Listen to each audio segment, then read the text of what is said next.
जी अस्सलाम वालेकुम, जय भीम जय संविधान। मैं आपके सामने अमन रिजवी। सभी देशवासियों को आज मेरी तरफ की बहुत बहुत मुबारकबाद हो। बेशक भारत के हालात कैसे भी हों, बेशक हमारे हालात कैसे भी हों, बेशक भारत में कितनी ही ज़बरदस्त प्रॉब्लम्स आई हुई हों, लेकिन तीज और त्योहारों से खुशियों का एहसास होता है, ज़िंदगी का एहसास होता है। ये तीज त्यौहार हमें याद दिलाते हैं कि हम ज़िंदा कौम के ज़िंदा लोग हैं। ये तीज त्यौहार ही हमें याद दिलाते हैं कि अभी हमारे अंदर कुछ ज़िंदगी बाकी है। तो मैं अपने तमाम नॉन मुस्लिम भाइयों से और बहनों को इसकी जन्माष्टमी की बहुत बहुत मुबारकबाद देती हूँ कि अल्लाह ताला ये जन्माष्टमी आपकी ज़िंदगी में बहुत सारी खुशियाँ, मंगल कामनाएँ लेकर आए और हम सबको फिर एक बार यूनाइटेड कर दे और इस भारत को फिर दोबारा सोने की चिड़िया बना दे। आज बहुत ज़्यादा एक सैड न्यूज़ है, जिस तरह कल भी एक हमारे लिए बहुत दुखदायक न्यूज़ थी। सभी का खून शामिल है, यहाँ की मिट्टी में किसी के बाप का हिंदुस्तान नहीं है। कल राहत इंदौरी साहब हमारे बीच में नहीं रहे थे और उनका भी इंतकाल बिल्कुल अचानक हुआ था। हालांकि उनका इंतकाल हार्ट अटैक से हुआ था, लेकिन वो बात अलग है क्योंकि वो मुस्लिम नेम थे, इसलिए डिक्लेयर जो करा गया, उनको कोविड-19 का पेशेंट बनाकर दिखाया गया कि ये कोविड-19 से मरे हैं। आज फिर एक और दुख भरी खबर है हमारे लिए कि राजीव त्यागी जो कांग्रेस के बहुत बड़े स्पोकमैन थे, वक्ता और प्रवक्ता थे, मेरी हिंदी थोड़ी वीक है तो मुझसे प्रोनाउंसिएशन थोड़ी सही नहीं होती, तो उनका जो है आज हार्ट अटैक से उनका इंतकाल हो गया है। और कमाल की बात यह है कि हार्ट अटैक से आधा घंटे पहले वो आज तक पे बैठे हुए गवर्नमेंट की नीतियों के ख़िलाफ़ लड़ रहे थे, इसी सिस्टम से सवाल कर रहे थे। वो एक सेकुलर माइंड थे। ये कांग्रेस का नुकसान नहीं है, ये पूरे भारत का बहुत बड़ा नुकसान है, क्योंकि राजीव त्यागी अपने अंदर बहुत बड़ा नाम थे, बहुत अनमोल हीरा थे और उनके आगे अच्छों के छक्के छूट जाया करते थे।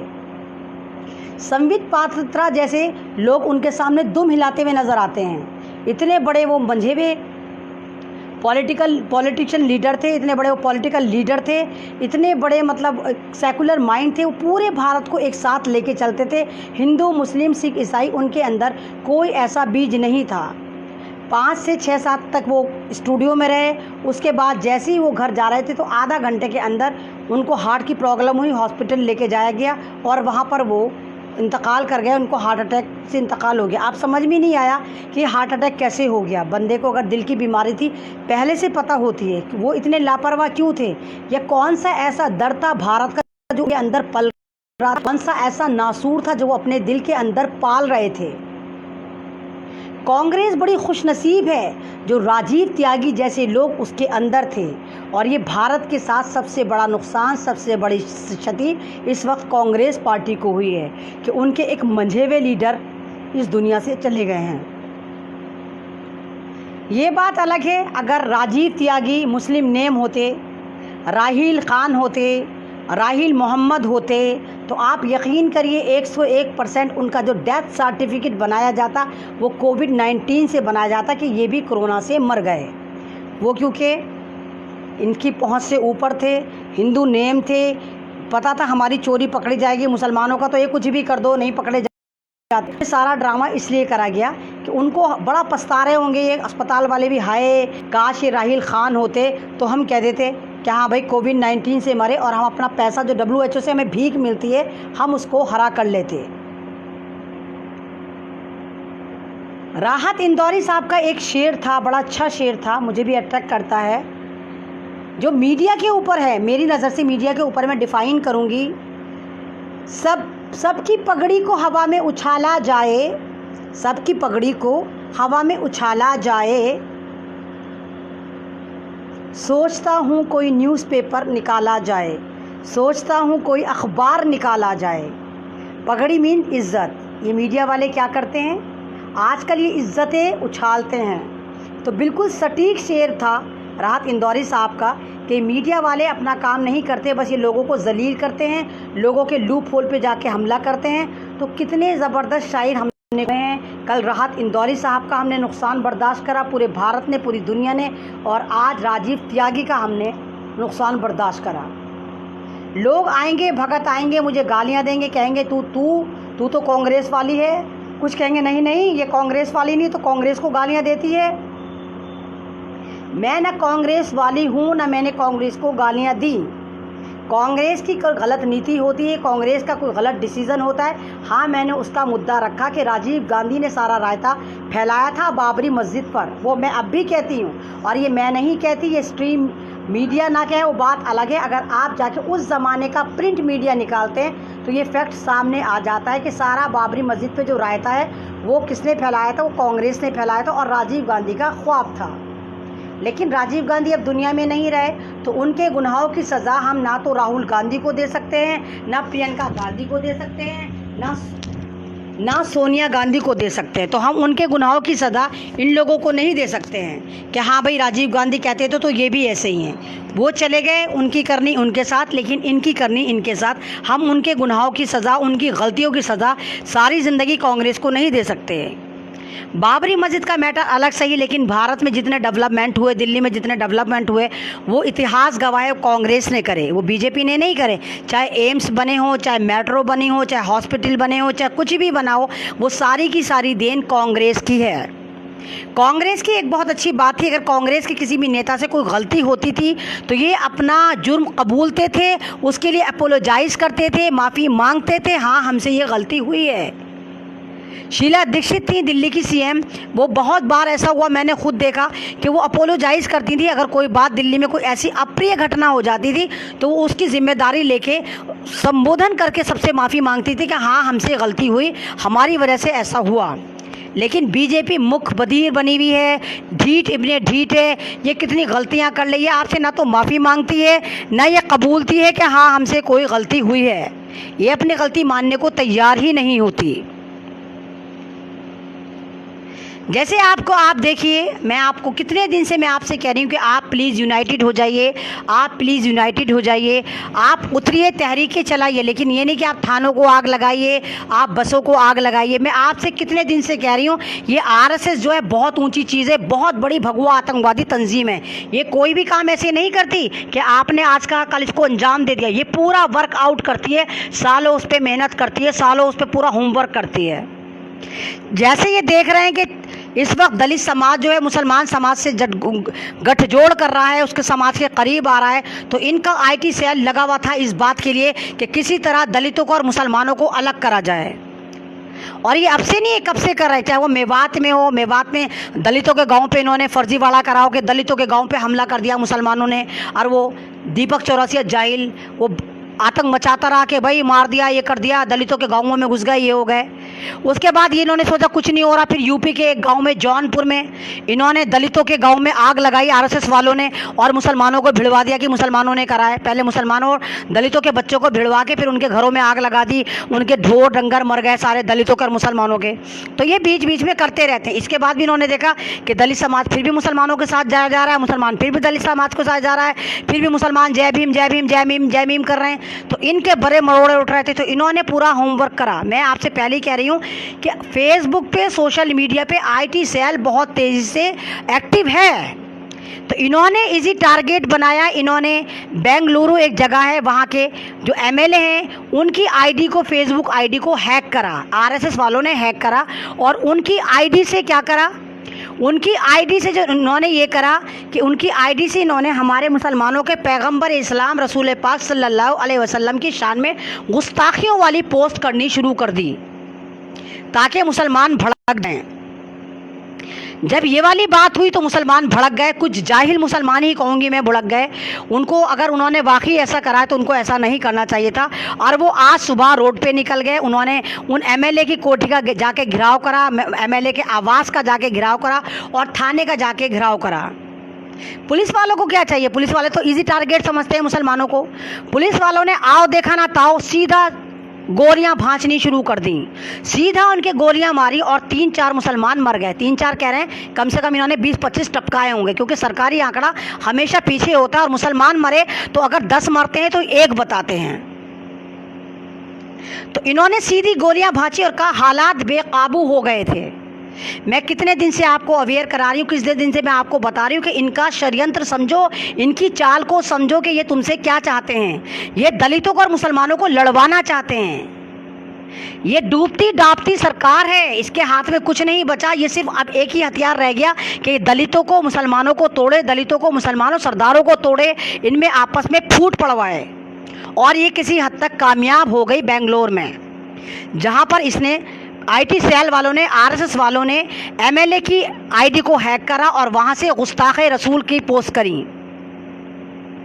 आप ही सवाल करिए, यही पुलिस है, यही वर्दी वाले गुंडे हैं। जब विकास दुबे का एनकाउंटर करने गए थे यूपी में, आपको याद होगा, अभी आप भूले नहीं होंगे। बेशक आपकी याददाश्त बहुत कमज़ोर होगी, लेकिन इतनी कमज़ोर नहीं होगी कि आप विकास दुबे को भूल गए होंगे। जब यही वर्दी वाले विकास दुबे का एनकाउंटर करने जाते हैं और कमाल की बात, वही विकास दुबे इनको टपका देता, इनका एनकाउंटर कर देता और 10 को जहन्नुम रसीद कर देता है, 10 पुलिस वालों को जहन्नुम रसीद कर देता है, यानी इनका टिकट कटवा देता है ऊपर का। तो ये वर्दी वाले गुंडे वहाँ पर तो कुछ नहीं कर पाते। हाँ, वहाँ पर अगर विकास दुबे ना होता, विकास खान होता, मोहम्मद वकास होता, तो आप यकीन करिए पूरे मोहल्ले में जनाजे बिछ जाते, लाशें बिछ जाती, ये पुलिस पूरे मोहल्ले का एनकाउंटर कर कर आ जाती। लेकिन वहाँ पर कौन था? वहाँ पर था विकास दुबे। इसलिए ये सारे के सारे 10 मर गए, उनको नहीं मारा, 10 मरकर आ गए।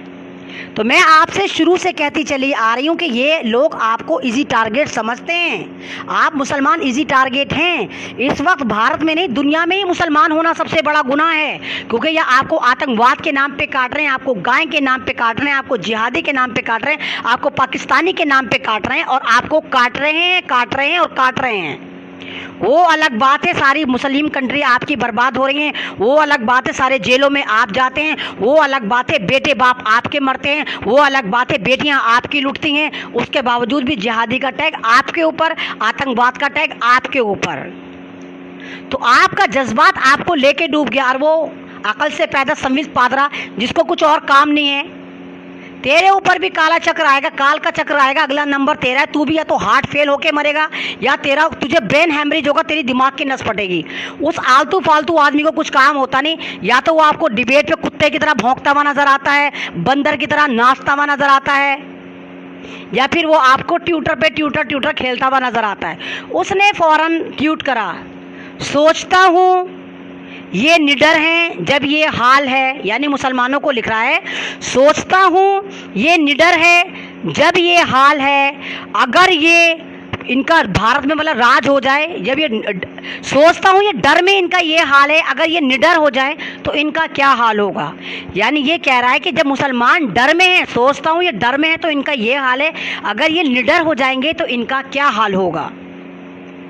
यानी हम भारत में क्या करेंगे, कितना आतंकवाद मचाएंगे इस कमबख्त के बगौल, गोबर पात्रा के बगौल। और दूसरा ट्वीट फिर वो करता है, जय भीम जय मीम वाले कहाँ हैं। यहाँ पे ये दलितों को भड़का रहा है कि देखो मीम वालों ने तुम्हें मार दिया। जय भीम जय मीम किसने बोला था? ओवैसी साहब ने पार्लियामेंट में बोला था, और इनके अंदर से बाहर तक संबित पात्रा को लेबर पेन होना शुरू हो गया था। जय मीम सुन के ये तड़पने लगा था, जच्चा बच्चा की तरह कूद रहा था, लेबर पेन हो रहा था संबित पात्रा को, पूरी बीजेपी को, इस वाले नारे से, ओवैसी साहब के इस वाले नारे से, जय भीम मीम से। तो अब इसने दोबारा फिर वही टैग करा कि जय भीम जय मीम वाले कहाँ हैं। कहने का मतलब है कहाँ हो दलितों तुम? मुसलमानों ने तुम्हारे नेता का घर घेरा, आग लगाई, आओ मारो, उतरो, मॉब लिंचिंग करो।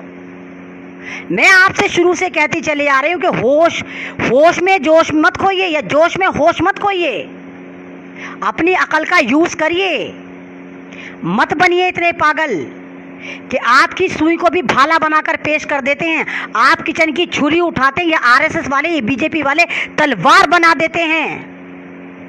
आप अपने डिफेंस में पत्थर उठाते हैं तो ये मिसाइल बना देते हैं, जैसे उस ताहिर हुसैन का बनाया था, पत्थर पत्थर पत्थर पत्थर पत्थर, जैसे उसकी छत पे से मिसाइल मिल रहे थे। तो आपको होश से काम लेना होगा, आपको यूनाइटेड होना पड़ेगा, आपको एक ही प्लेटफॉर्म पे आना पड़ेगा, आपको इनकी हर काट को नाकाम करना होगा, इनकी हर चाल को, हर साजिश को नाकाम करना होगा। ये इनकी चालें हैं। आप खुद नोटिस करिए इस वक्त कितने ज़्यादा आरएसएस के दलाल फेसबुक पे आ चुके हैं, कितनी गालियां देते हैं, कितनी फेक आइडिया हैं और सारी जय श्री राम के नाम से हैं। कौन है ये लोग?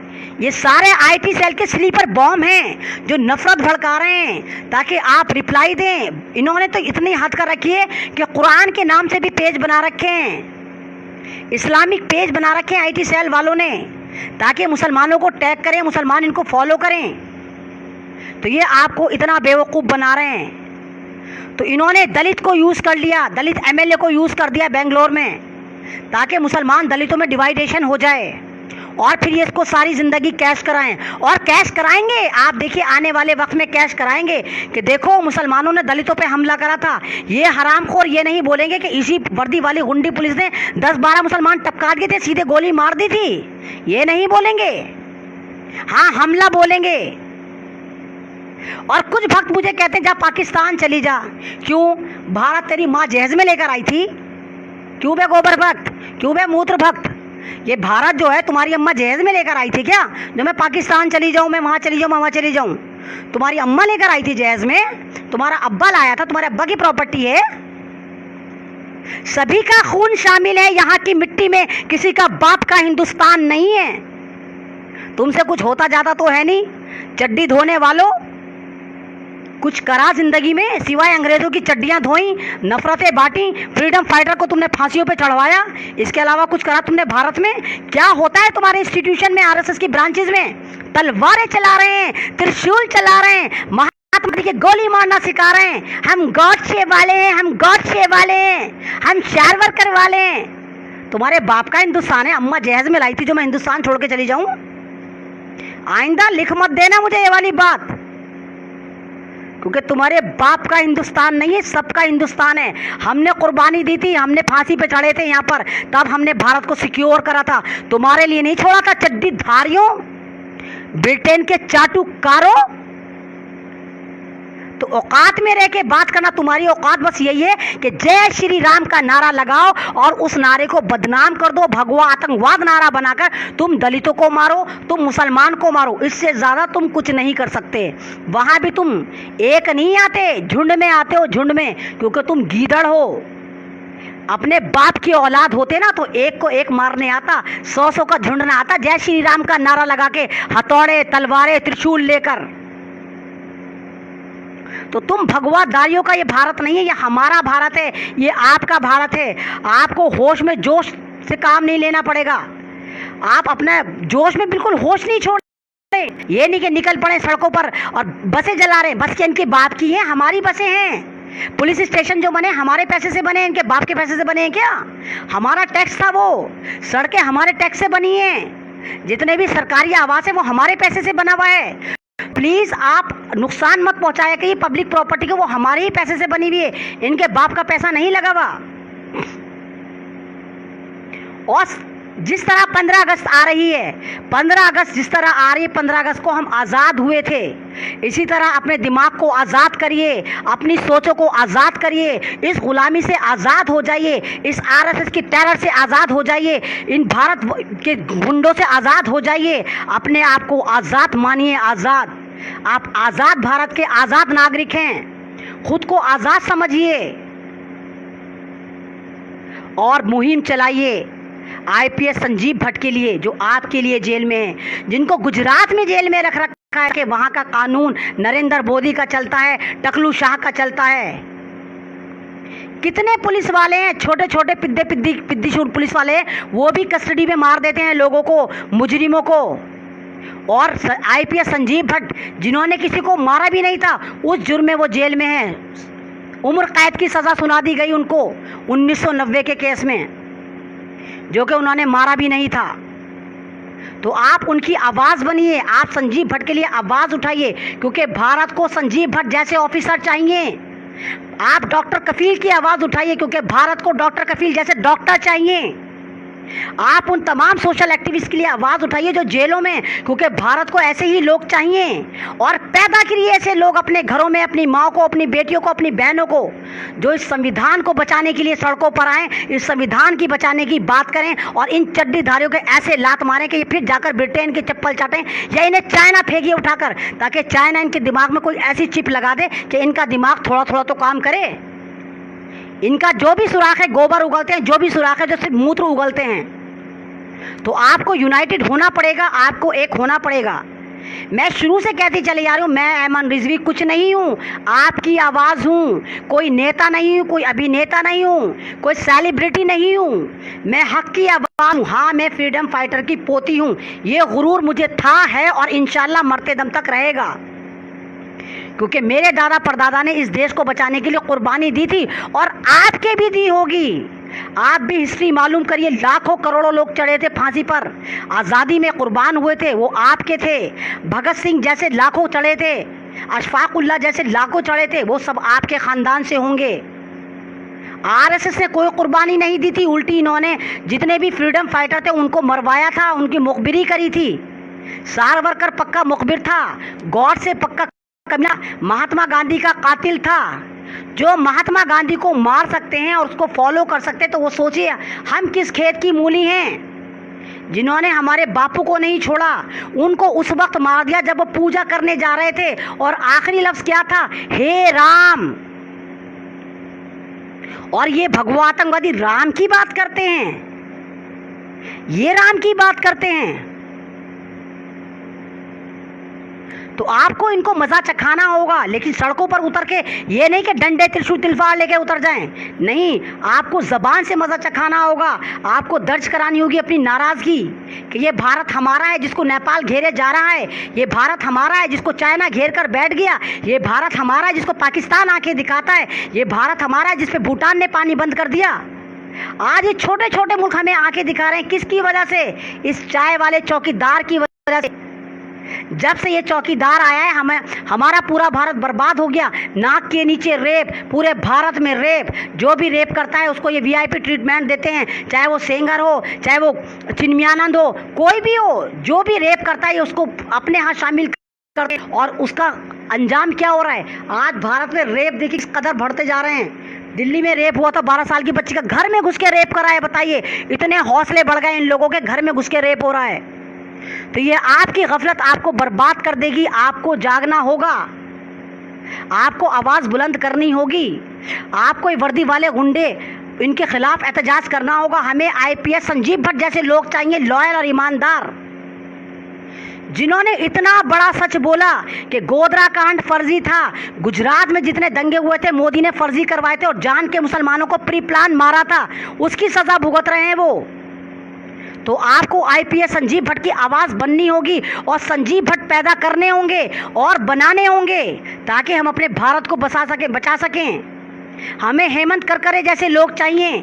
जब हेमंत करकरे शहीद हुए थे तो साध्वी प्रज्ञा बीजेपी की जो एमपी है भोपाल से, उसने क्या कहा था? अच्छा हुआ मर गया। यानी जो भी देशभक्त मरता है इनकी खुशी होती है। कल राहत इंदौरी मरे, बड़ी खुशी हुई, बीजेपी के ऑफिसों में मिठाइयाँ बांटी गई कि मर गया मर गया मर गया, क्योंकि वो वैसे फ्रीडम फाइटर नहीं थे, वो अपनी शायरी से फ्रीडम फाइटर थे। वो अपने शेरों से बताते थे कि हम आज़ाद मुल्क के आज़ाद शहरी हैं, किसी के बाप का हिंदुस्तान नहीं है, सभी का खून यहाँ की मिट्टी में किसी के बाप का हिंदुस्तान नहीं है। ये उनकी आवाज़ से डर गए थे, उनकी शायरी से डर गए थे, और उनकी मौत पे कितने खुश हो रहे हैं ये। तो हम गुलामी की तरफ बढ़ रहे हैं, हमें एक होना पड़ेगा, हमें यूनाइटेड होना पड़ेगा।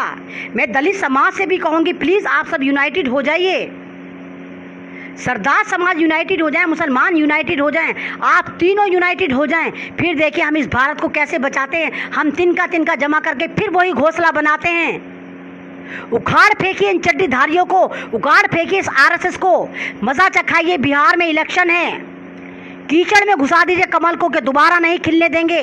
कहाँ से कमल भुला देंगे, कहाँ से किताब रटा देंगे। बच्चा कहाँ से कमल भूल जाएगा, कहेगा कहाँ से किताब, कहाँ से किताब। इस तरह कमल को गारत करेंगे हम भारत से। करें वादा कि यूपी में इलेक्शन है, लात मारिए वहाँ से प्रधानमंत्री 2 को, टकलू टू आदित्य योगी नाथ पक्का वाला आतंकवादी जिसने पूरे यूपी को बर्बाद कर रखा है, करें वादा आप मुझसे कि बंगाल में उखाड़ फेंकेंगे इनको। अगर ये वहां पर जाते हैं, वहां पर ममता, आपके बाद फिर ममता सरकार आएगी और उसके लिए आपको यूनाइटेड होना पड़ेगा। मैं पहले से कह रही, मैं कोई नेता अभिनेता नहीं हूँ। मैं आपसे ये नहीं कह रही कि मैं इतनी बड़ी धुरंधर नहीं हूँ कि मुझे इतने पैसे दीजिए, मैं 2 दिन में उसको बाहर कर दूंगी, 3 दिन में उसको बाहर कर दूंगी। मैं आपसे कोई पैसे नहीं मांगती, ना मैंने कभी आपसे कहा कि मेरी कोई एनजीओ है, मेरी कोई पार्टी है। कभी आपको अपना नंबर दिया, कभी आपसे नंबर लिया, किसी से मांगा, किसी से ये कहा कि आओ मुझे ज्वाइन करो, आओ मेरी पार्टी ज्वाइन करो, नहीं कहा।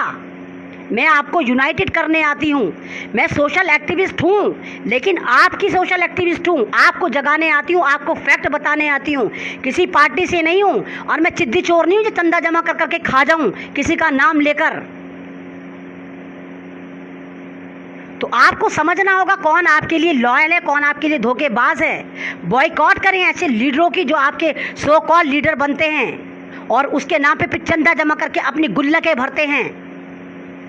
आप सब एक हो जाइए, मेरी बात सुनिए, मेरी बात समझिए, मेरी बात सर्कुलेट करिए कि ऐमन रिजवी कह क्या रही है। ऐमन रिजवी विद फैक्ट बात करती है, हवा में तीर नहीं छोड़ती। मुझे मालूम है मेरी जिंदगी कितनी खतरे में है। फेसबुक पेज पे मुझे कैसी लंबी लंबी गालियों के परफॉर्मे आते हैं। बड़ा अजीब रूल है फेसबुक भाई तुम्हारा। तुम कहते हो ब्लॉक कर दो, तुम कहते हो रिपोर्ट कर दो। हमने ब्लॉक करा, हमने रिपोर्ट करा, उल्टा क्या हुआ, गालियां मुसलसल आ रही हैं, धमकियां मुसलसल आ रही हैं। उल्टा मैं ही रिप्लाई नहीं कर पा रही क्योंकि मैंने उनको ब्लॉक कर रखा है। वहाँ फेसबुक तुमने क्या रूल बना रखा है, यानी हरेसमेंट करने वालों का तुम साथ देते हो। फेसबुक वालों, तुम उसका साथ नहीं देते जिसका हरेसमेंट हो रहा होता है। तुम उल्टा उन्हीं गलोचों का साथ दे रहे हो, उन्हीं RSS के गुंडों का साथ दे रहे हो। मेरे पे लगातार अभी भी SMS कॉल्स आती हैं जबकि मैंने उनको ब्लॉक कर रखा है। फेसबुक यूज़र के नाम से आती है, पहले नाम से आती थी। तो किस तरह का ये रूल है कि मैं ब्लॉक करूं मुझे फिर भी गालियां आए, मैं ब्लॉक करूं मुझे फिर भी डराया धमकाया जाए। वो मुझे लगातार SMS करता रहे, फिर मैंने ब्लॉक किसको करा, मैंने उसकी चैट को ब्लॉक करा, उसके अकाउंट को ब्लॉक करा। उल्टा मैं ब्लॉक हो गई उसके अकाउंट पे कि मैं उसको रिप्लाई नहीं दे पा रही हूँ। तो ये सब मिले हुए हैं, सब चोर चोर मोसेरे भाई हैं, सब मिली भगत चल रही है। क्योंकि मैं आपसे पहले ही कह रही हूँ कि फेसबुक में भगवा आतंकवादी कंपनी जो अंबानी की, उसने हिस्सेदारी ले ली है। और जब से उसने हिस्सेदारी ली है, उसने कहा जाओ दल्लो पिल्लो ऐश करो, किसी को भी मारो, किसी को भी गालियाँ दो, क्योंकि भारत तो तुम्हारे बाप का है ही है। तुम्हारी अम्मा जहेज में लेकर आई है, फेसबुक भी तुम्हारी अम्मा जहेज में लेकर आई है, सलामी में मिला है तुम्हारी अम्मा को, तुम्हारे अब्बा को सलामी में फेसबुक दिया हमने, जाओ गालियाँ दो जितनों को देनी है। तो ये ड्रामा चल रहा है इस वक्त मेरे साथ कि मुझे इतनी गालियां, लेकिन मैं चुप नहीं बैठूंगी, आखिरी सांस तक लड़ूंगी मैं आपके लिए। क्या करेंगे, ज़्यादा से ज़्यादा मार देंगे, मौत बरहक है। क्योंकि मैं सुप्रीम खुदा से डरती हूँ, इन दल्ले पिल्लों से नहीं डरती, इन ज़मीनी खुदाओं से नहीं डरती। मुझे यकीन है अपनी ऊपर वाली ज़ात पर कि अगर वो मुझे चाहेगा, जब तक चाहेगा मैं जिंदा रहूँगी। मजाल नहीं है RSS के दलाल जाफरानी गुंडे मेरा बाल भी बाका कर दें। समझ के क्या रखा है, हलवा समझ रखा है मुझे कि आएगा कोई भी खाएगा, माले गनीमत हूँ। बेशक मुसलमान हूँ, बेशक तुम्हारे लिए इजी टारगेट हूँ, और हूँ क्योंकि तुम मुझे गालियाँ देते हो, मुझे धमकियाँ देते हो, मेरे बारे में अंशुल सक्सेना जैसे लोगों से उल्टी सीधी पोस्ट करवाते हो। पता है मुझे तुम्हारी पहुँच कहाँ तक है। हमने देखी तुम्हारी हरकतें, हमने देखी तुम्हारी पहुंच कि तुमने कश्मीर के साथ क्या करा। 370 हटाकर तुमने कश्मीर को बर्बाद कर दिया, वहाँ की लड़कियों को बर्बाद कर दिया, वहाँ की प्रॉपर्टी को बर्बाद कर दिया, वहाँ के रोज़गार को बर्बाद कर दिया, वहाँ की ज़िंदगी को बर्बाद कर दिया, वहाँ की आवाज़ तक को तुमने बर्बाद कर दिया। हमने देखा कि तुमने क्या करा। NRC के नाम पे तुमने क्या करा हिंदुस्तान में, हमने देखा। यूपी में तुमने 100 मुसलमान लड़कों को मारा, हज़ारों के मकान लूटे, 100 तुमने लड़कियां उठाई। हमने देखा तुमने मुसलमानों के साथ क्या करा। हमने देखा दिल्ली दंगों में तुमने क्या करा मुसलमानों के साथ। सब देखा, सब याद रखा जाएगा, कुछ भी नहीं भूला जाएगा, सब याद रखा जाएगा। हमने देखा तुमने गोधरा में क्या करा था। हम देखते चले आ रहे हैं, हम लगातार देखते चले आ रहे हैं जब से आज़ादी हुई कि तुमने हमारे साथ कर क्या रखा है। रथ यात्रा के नाम पे लाखों मुसलमान कटे, बाबरी मस्जिद शहीद होने के बाद भी लाखों मुसलमान कटे, दिल्ली दंगों में लाखों मुसलमान, हज़ारों मुसलमान मरता है, मुसलमान मरता है, मुसलमान मरता है, मुसलमान मरता है। कभी गाय के नाम पे मार देते हो, कभी गाय मूत्र के नाम पे मार देते हो, कभी जिहादी के नाम पे मार देते हो। बंद करो ये आतंकवाद हमारे खिलाफ। क्योंकि ऊपर वाली ज़ात बैठी हुई है। अगर उसकी लाठी घूम गई ना तो तुम्हें छुपने की जगह भी नहीं मिलेगी। तुम्हारी गुफाओं में भी कर्फ्यू लग जाएगा।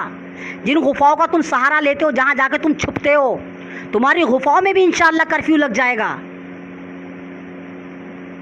हम एक जन्म वाले हैं, तब इतना खुदा से डरते हैं। तुम्हें डर नहीं लगता? तुम तो 7 जन्म की बात करते हो।